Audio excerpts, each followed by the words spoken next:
Test 1. You will hear a number of different recordings, and you will have to answer questions on what you hear. There will be time for you to read the instructions and questions, and you will have a chance to check your work. All the recordings will be played once only. The test is in 4 sections.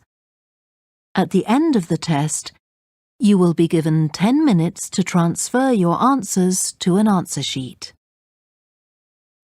Now turn to Section 1. Section 1.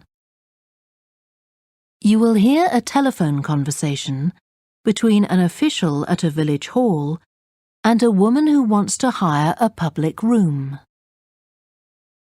First, you have some time to look at questions 1 to 6.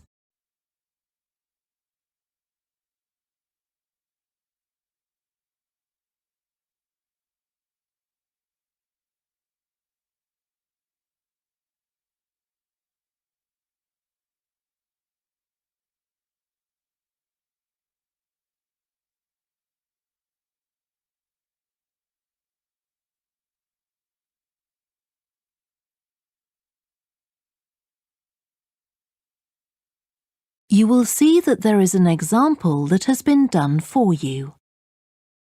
On this occasion only, the conversation relating to this will be played first. Hello? Oh, hello. I wanted to inquire about hiring a room in the village hall for the evening of September the 1st. Let me just see. Yes, we have both rooms available that evening. There's our main hall, that's got seating for 200 people, or there's the Charlton room. The main hall seats 200, so 200 has been written in the space. Now we shall begin. You should answer the questions as you listen, because you will not hear the recording a second time. Listen carefully and answer questions 1 to 6. Hello? Oh, hello.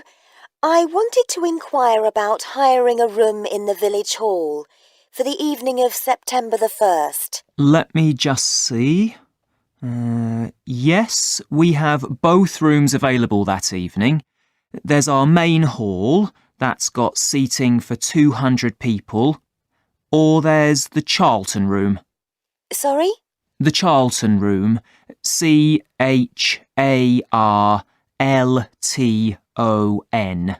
That's got seating for up to 100. Well, we're organising a dinner to raise money for a charity, and we're hoping for at least 150 people.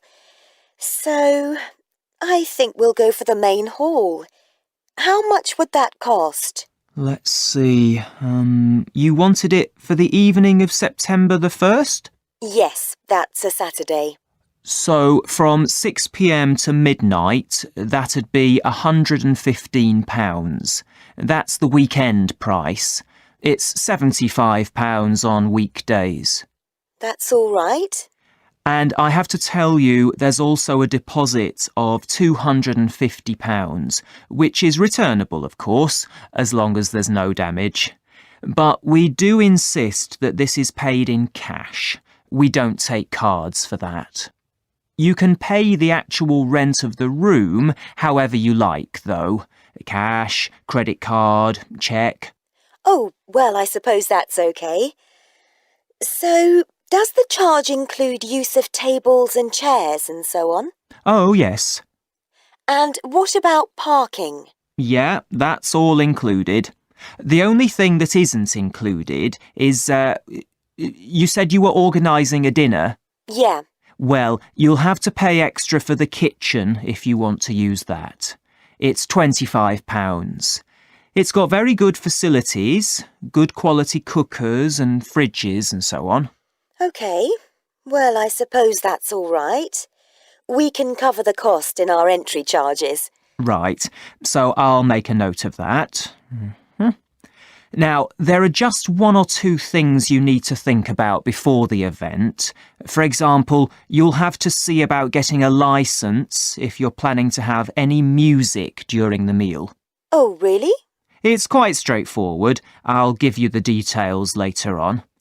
And about a week or 10 days before your event, you'll need to contact the caretaker, that's Mr. Evans, to make the arrangements for entry. He'll sort that out with you. And do I give him the payment as well? No, you do that directly with me.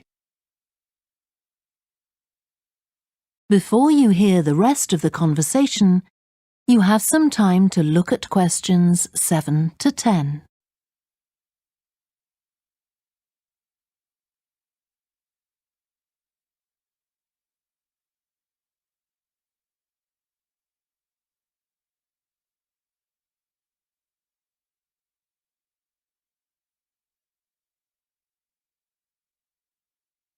Now listen and answer questions 7 to 10.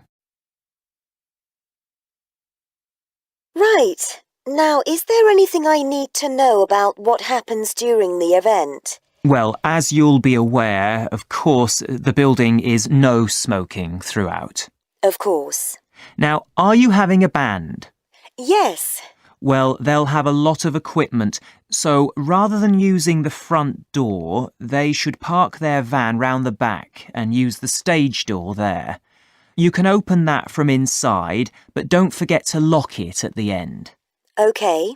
And talking of bands, I'm sure I don't need to tell you this, but you must make sure that no one fiddles about with the black box by the fire door. That's a system that cuts in when the volume reaches a certain level. It's a legal requirement. Sure. Anyway, we want people to be able to talk to one another, so we don't want anything too loud. Oh, that reminds me. We'll be having speeches. Are there any microphones available? Yep, just let the caretaker know. He'll get those for you. Right, now, when the event is over, we do ask that the premises are left in good condition. So there's a locked cupboard, and you'll be informed of the code you need to open that. It's got all the cleaning equipment, brushes and detergent and so on. Right. So what do we need to do after everyone's gone? Sweep the floors, I suppose? Well, actually, they have to be washed, not just swept. Then you'll be provided with black plastic bags, so all the rubbish must be collected up and left outside the door. Of course. We'll make sure everything's left tidy. Oh, and I forgot to ask. I presume we can have decorations in the room? Yes, but you must take them down afterwards. Sure. And the chairs and tables should be stacked up neatly at the back of the room. I'll make sure I've got a few people to help me. That is the end of section 1. You now have half a minute to check your answers.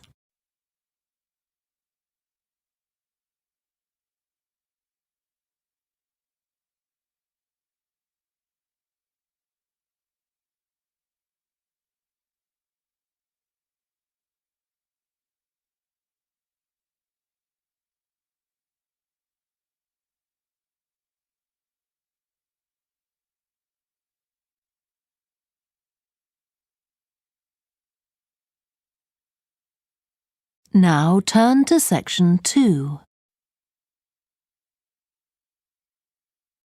Section 2. You will hear a guide talking to a group of visitors to a farm. First, you have some time to look at questions 11 to 14.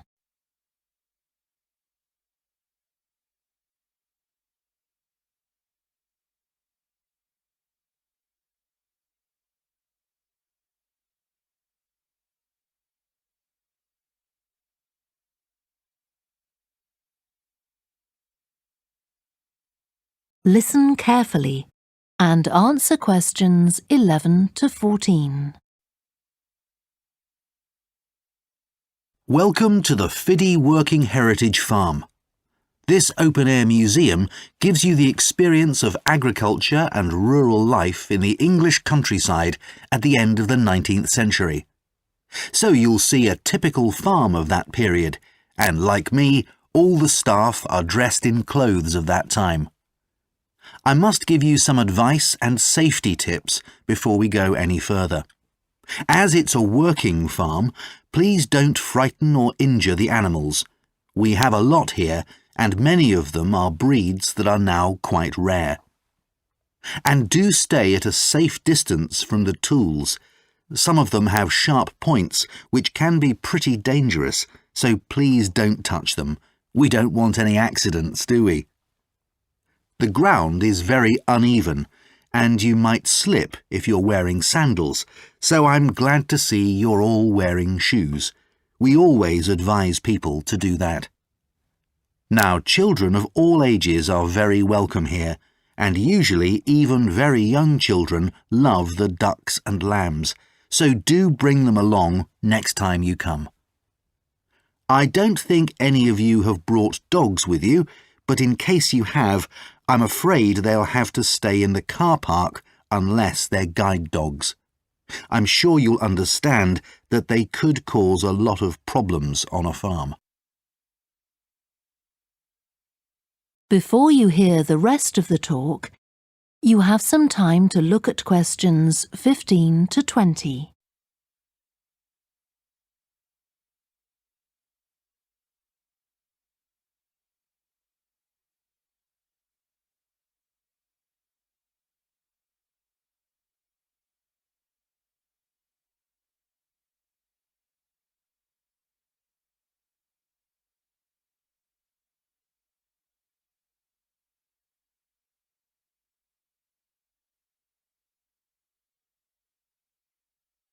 Now listen and answer questions 15 to 20.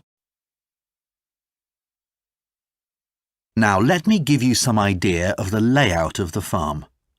The building where you bought your tickets is the new barn immediately to your right, and we're now at the beginning of the main path to the farmland, and of course the car park is on your left.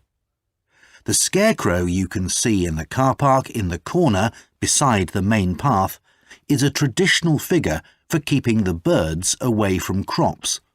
But our scarecrow is a permanent sculpture.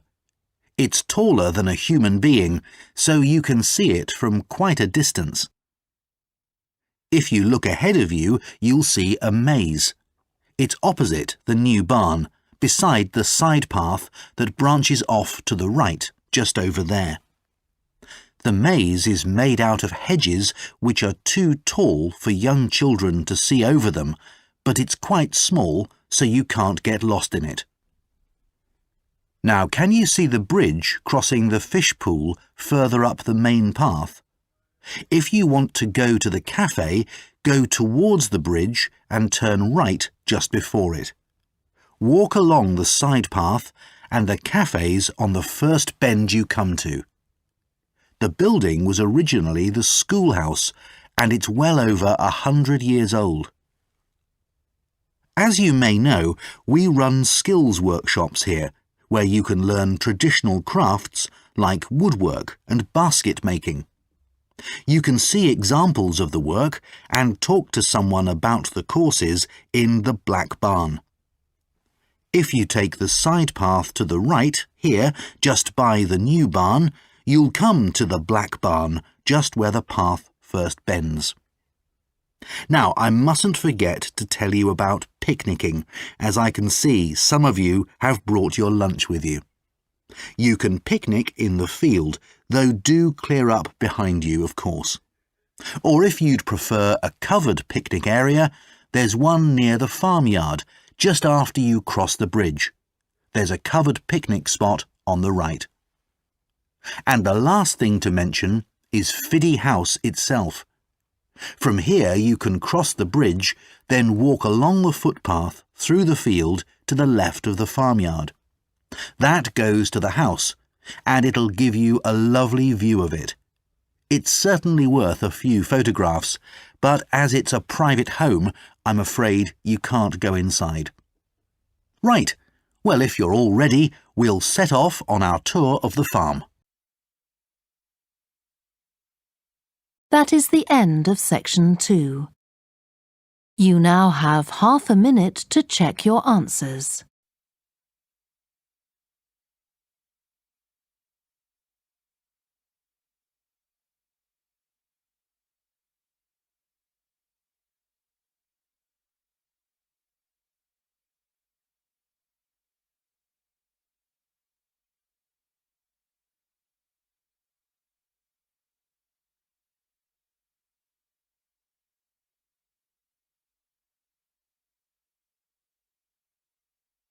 Now turn to section 3. Section 3. You will hear 2 psychology students called Lisa and Greg discussing a project they have to do.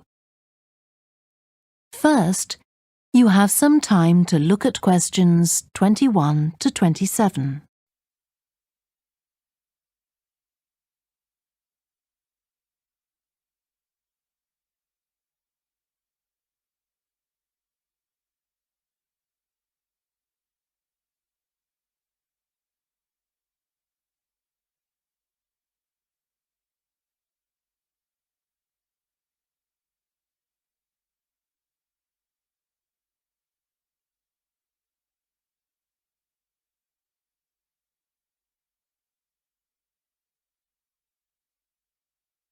Now listen carefully and answer questions 21 to 27.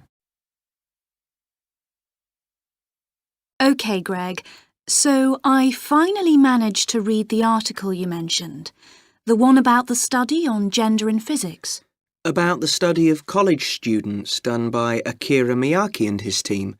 Yeah, I was interested that the researchers were actually a mix of psychologists and physicists.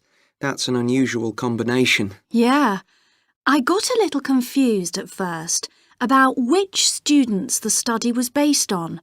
They weren't actually majoring in physics, they were majoring in what's known as the STEM disciplines.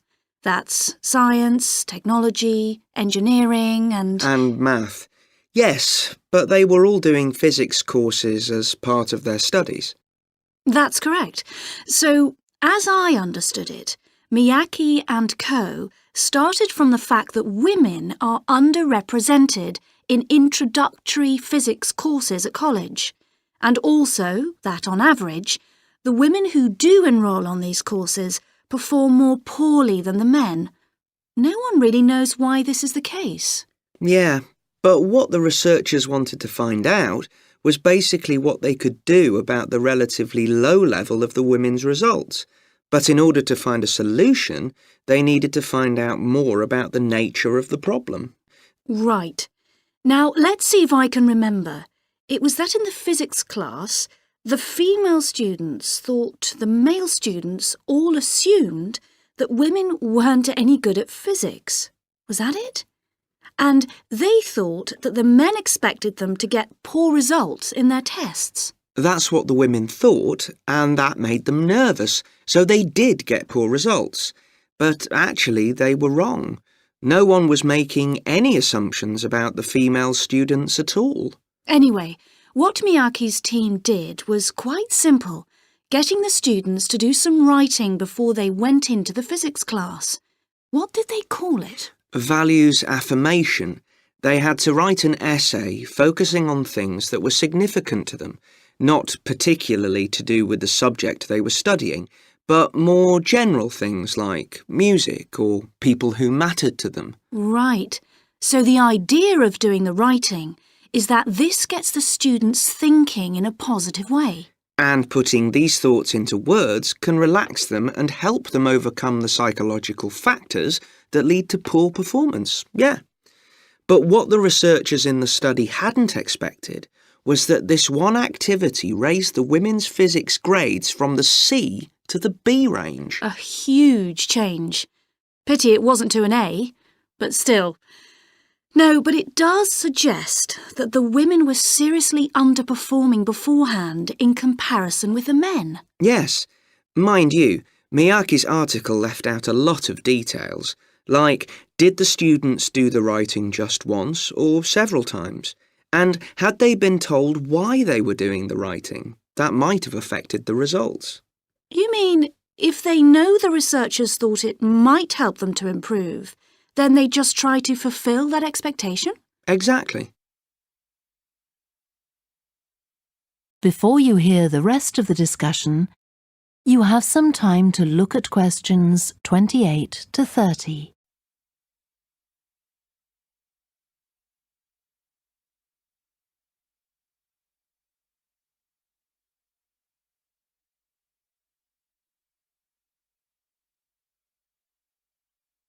Now listen and answer questions 28 to 30. So anyway, I thought for our project we could do a similar study, but investigate whether it really was the writing activity that had that result. OK, so we could ask them to do a writing task about something completely different, something more factual, like a general knowledge topic. Maybe. Or we could have half the students doing a writing task and half doing something else, like an oral task. Or even half do the same writing task as in the original research and half do a factual writing task.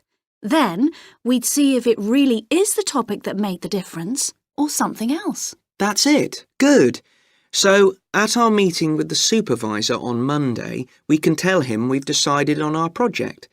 We should have our aims ready by then. I suppose we need to read the original study. The article's just a summary. And there was another article I read by Smolinski. It was about her research on how women and men perform in mixed teams in class, compared with single-sex teams and on their own. Let me guess. The women were better at teamwork. That's what I expected. But actually, the men and the women got the same results, whether they were working in teams or on their own. But I guess it's not that relevant to us. What worries me, anyway, is how we're going to get everything done in the time. We'll be okay now we know what we're doing. Though I'm not clear how we assess whether the students in our experiment actually make any progress or not. No, we may need some advice on that. The main thing's to make sure we have the right size sample, not too big or too small. That shouldn't be difficult. Right, what do we need to do next? We could have a look at the timetable for the science classes. Or perhaps we should just make an appointment to see one of the science professors. That'd be better. Great. And we could even get to observe one of the classes. What for? Well, OK, maybe let's just go with your idea. Right, well, I think that's everything for now. That is the end of section 3. You now have half a minute to check your answers.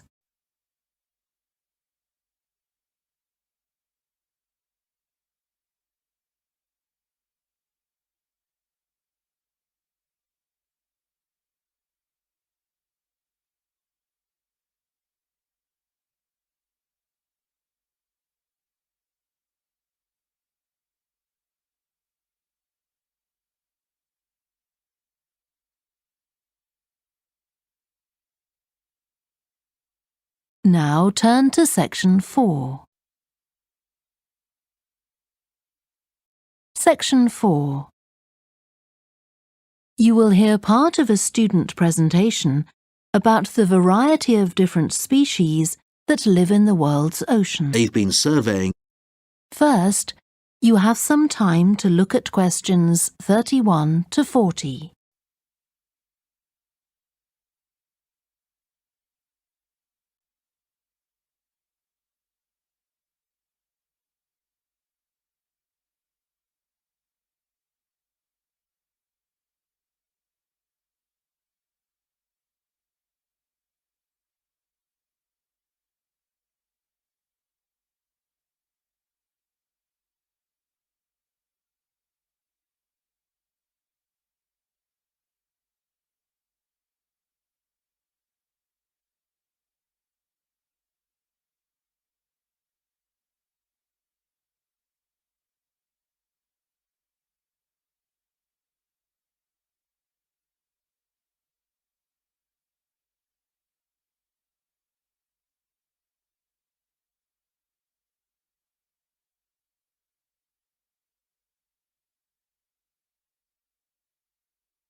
Now listen carefully and answer questions 31 to 40. I've been looking at ocean biodiversity. That's the diversity of species that live in the world's oceans. About 20 years ago, biologists developed the idea of what they called biodiversity hotspots. These are the areas which have the greatest mixture of species. So, one example is Madagascar. These hotspots are significant because they allow us to locate key areas for focusing efforts at conservation. Biologists can identify hotspots on land fairly easily, but until recently, very little was known about species distribution and diversity in the oceans, and no one even knew if hotspots existed there. Then a Canadian biologist called Boris Worm did some research in 2005 on data on ocean species that he got from the fishing industry. Worm located 5 hotspots for large ocean predators, like sharks, and looked at what they had in common. The main thing he'd expected to find was that they had very high concentrations of food, but to his surprise, that was only true for 4 of the hotspots. The remaining hotspot was quite badly off in that regard. But what he did find was that in all cases, the water at the surface of the ocean had relatively high temperatures, even when it was cool at greater depths. So, this seemed to be a factor in supporting a diverse range of these large predators. However, this wasn't enough on its own, because he also found that the water needed to have enough oxygen in it. So these 2 factors seemed necessary to support the high metabolic rate of these large fish. A couple of years later, in 2007, a researcher called Lisa Balance, who was working in California, also started looking for ocean hotspots, but not for fish. What she was interested in was marine mammals, things like seals. And she found 3 places in the oceans which were hotspots, and what these had in common was that these hotspots were all located at boundaries between ocean currents. And this seems to be the sort of place that has lots of the plankton that some of these species feed on. So now people who want to protect the species that are endangered need to get as much information as possible. For example, there's an international project called the Census of Marine Life.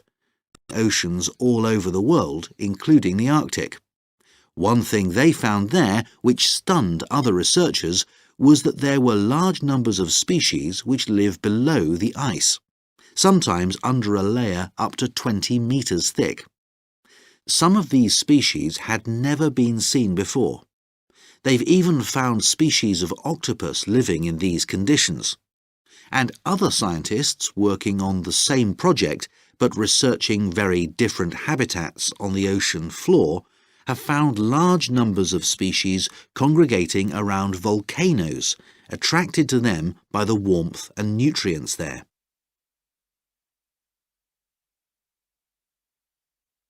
However, biologists still don't know how serious the threat to their survival is for each individual species.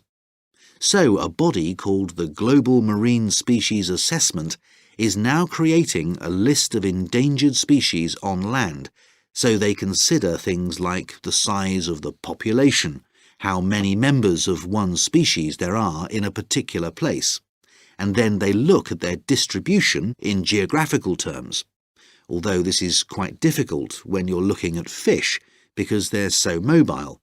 And then thirdly, they calculate the rate at which the decline of the species is happening. So far, only 1,500 species have been assessed, but they want to increase this figure to 20,000. For each one they assess, they use the data they collect on that species to produce a map showing its distribution. Ultimately, they will be able to use these to figure out not only where most species are located, but also where they are most threatened. So, finally, what can be done to retain the diversity of species in the world's oceans? Firstly, we need to set up more reserves in our oceans, places where marine species are protected. We have some, but not enough. In addition, to preserve species such as leatherback turtles, which live out in the high seas but have their nesting sites on the American coast, we need to create corridors for migration, so they can get from one area to another safely. As well as this, action needs to be taken to lower the levels of fishing quotas to prevent overfishing of endangered species. And finally, there's the problem of bycatch. This refers to the catching of unwanted fish by fishing boats. They're returned to the sea, but they're often dead or dying. If these commercial fishing boats used equipment which was more selective so that only the fish wanted for consumption were caught, this problem could be overcome. OK, so does anyone have any questions about... That is the end of section 4. You now have half a minute to check your answers.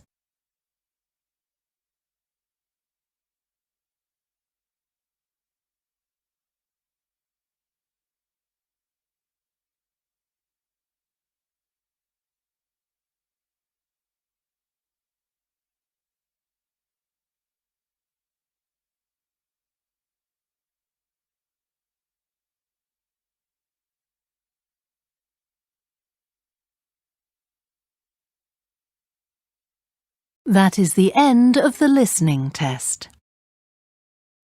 You now have 10 minutes to transfer your answers to the answer sheet. Please stop writing and wait for your question booklet to be collected.